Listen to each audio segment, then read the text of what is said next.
Britain में बड़ा फेरबदल हुआ है। ब्रिटिश प्रधानमंत्री ने संसद में कंजर्वेटिव पार्टी के लीडर पद से इस्तीफा दे दिया है।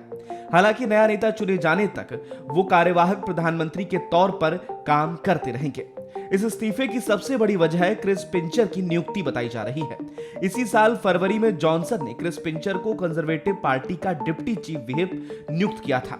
30 जून को ब्रिटिश अखबार द सन ने अपनी रिपोर्ट में दावा किया था कि क्रिस पिंचर ने लंदन के एक क्लब में 2 युवकों को आपत्तिजनक तरीके से छुआ था। पिंचर पर पहले भी यौन दुराचार के आरोप लगते रहे हैं। बोरिस जॉनसन के खिलाफ उनकी अपनी ही कंजर्वेटिव पार्टी में बगावत हो गई थी। अब तक 41 मंत्री इस्तीफा दे चुके थे।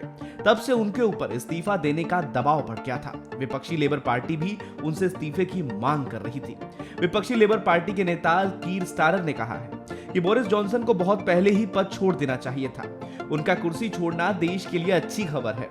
ब्रिटेन को नई शुरुआत की जरूरत है। कंजर्वेटिव पार्टी ने 12 सालों में देश का बहुत नुकसान किया है।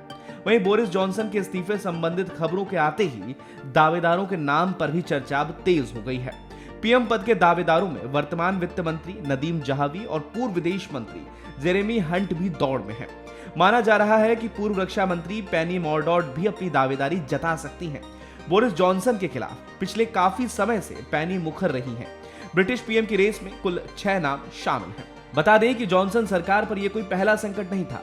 इससे पहले बोरिस जॉनसन की कुर्सी पर संकट पार्टीगेट सामने आने के बाद भी खड़ा हो गया था।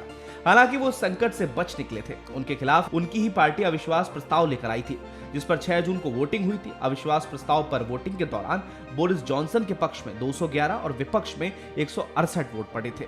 उस वक्त तो उनकी सरकार बच गई, लेकिन इस बार उनको सत्ता की कुर्सी छोड़नी पड़ी। फिलहाल के लिए इस खबर में इतना ही। अपडेट्स के लिए बने रहिए वन इंडिया हिंदी के साथ।